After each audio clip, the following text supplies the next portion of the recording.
Have you ever wondered why you're eating less, you're sweating it out for hours at the gym, and you're obsessively snacking on so-called healthy foods, but your fat loss has just completely hit a brick wall?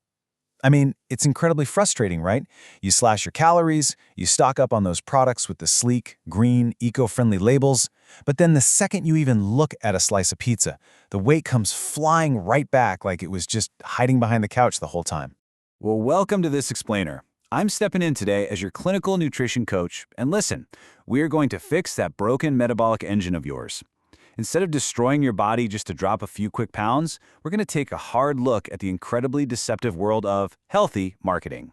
And more importantly, I'm going to give you the exact tools you need to protect your metabolism from these ultra-processed saboteurs. Okay, so let's dive into this. Here is our roadmap for today. First, we'll talk about why your metabolic dial is a dial. Then, we'll expose what I call gym-clothes junk food.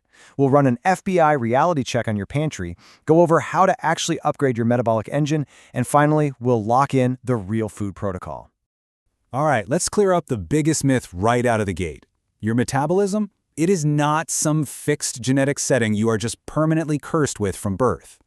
Actually, think of it more like a dial. You can crank it up or you can crash it down. And unfortunately, because of a lot of really bad advice out there, most people are accidentally crashing it down without even realizing it. Think of your metabolism like a car engine, and it's got 4 key levers. First, you have engine size. That's your basal metabolic rate, which is basically determined by how much muscle you carry. Think of it like a giant V8 engine versus a tiny 4-cylinder. I mean, that V8's going to burn way more fuel even when it's just idling at a red light. Second is fuel quality, which is the thermic effect of your food.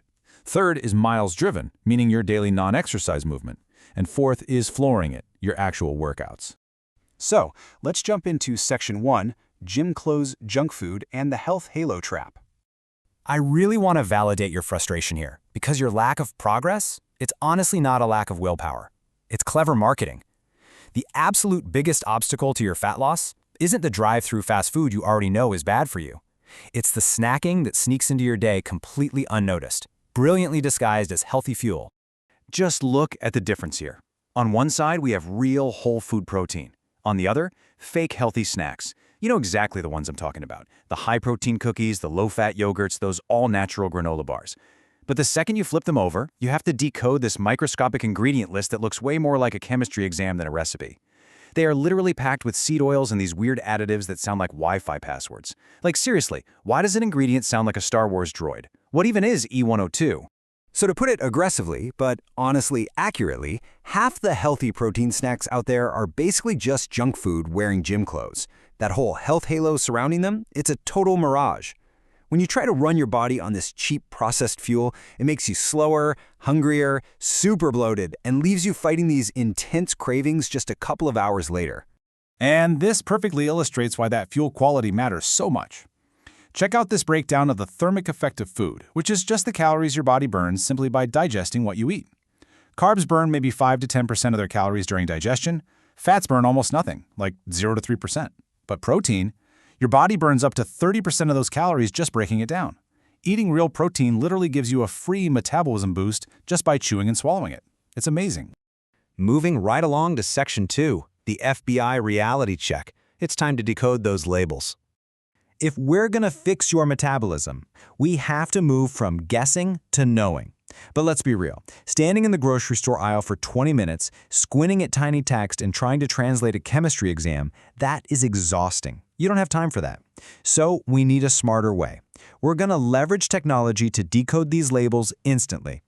You kind of need to become an undercover label agent. Thankfully, there are some incredible scanning tools and apps available now that let you just snap a photo or scan a barcode to instantly reveal the truth about a product. They highlight all those hidden sugars, the seed oils, and the preservatives that are quietly wrecking your metabolism behind the scenes. And by relying on independent scoring databases, the ones with 0 paid placements, you get a harsh reality check on whether a product is actually good for your biology or if it just has a killer marketing team. Oh, and while we're acting as agents exposing hidden secrets, I have to ask, are you falling for the handful trap? Listen, even genuinely healthy foods, like grabbing a quick handful of almonds as you walk past the kitchen counter, are incredibly dense with energy. These are what we call invisible calories. They quietly rack up throughout the day and can completely sabotage your energy deficit if you aren't visually tracking them. All right, Section 3. Upgrading your metabolic engine by building more muscle. Now take a look at this comparison, because the difference here is profound. On one side, you have endless cardio paired with starvation diets. On the other, lifting weights. When you just crash your calories and practically live on a treadmill, you are literally shrinking your metabolic engine. You're burning away your muscle, which completely downgrades your fuel-burning system. Lifting weights, however, that protects and builds your muscle. It structurally gives you that bigger V8 engine that burns way more calories around the clock. Then we have this beautifully clinical term, NEAT. That stands for non-exercise activity thermogenesis. What does that actually mean? Well, simply put, it's the calories you burn doing random human stuff. Walking to your car, standing at your standing desk, taking the stairs, or, pacing the kitchen at 11 p.m. pretending you aren't looking for snacks. This right here is the absolute best way to put more daily miles on your metabolic engine. 10,000. That's it. That is your daily step target. It is the absolute simplest, most highly effective tool for quiet calorie burning. It doesn't fry your nervous system, it doesn't spike your stress hormones, and it doesn't leave you completely wiped out and craving carbs like a brutal high-intensity cardio session would. You just walk, and your engine hums. Which brings us to our final step, Section 4, the real food protocol, getting you on that premium fuel. Think about it this way. If you pour cheap, low-grade gas into a luxury sports car day after day, eventually that engine starts knocking, right? Things are going to break. Well, your body is exactly the same.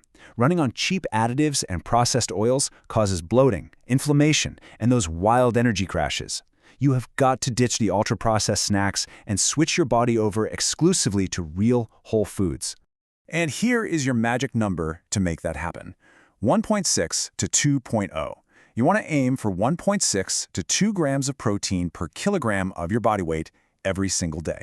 Hitting this specific target using real food does a few things. It fuels your muscle recovery, gives you that massive free metabolic boost from digestion we talked about earlier, and keeps you feeling so full that you can effortlessly fight off the call of the cookies. To make this a permanent lifestyle change, we use what I call the 3-month shift. Month 1, don't overcomplicate it. Just walk your 10,000 steps and eat real high-protein food. Just lock in those 2 fundamentals. Month 2, we start expanding that engine size by adding in 3 focused weightlifting sessions per week. And month 3, you just stay consistent.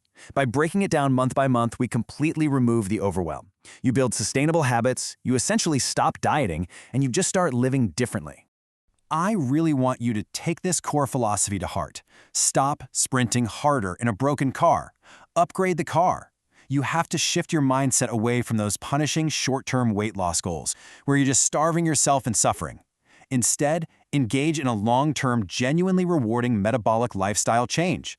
Stop fighting your biology and start working with it to build a machine that burns fuel effortlessly. So, as we wrap up this explainer, I want to leave you with one final provocative question. What premium fuel will you choose to feed your newly upgraded engine today? You've got the knowledge to see through the marketing mirages now, you have the tools to check your labels, and you have the exact clinical protocol to rebuild your metabolism. Next time you walk into that grocery store, the choice is entirely in your hands. Get out there, ditch the junk, and make the upgrade.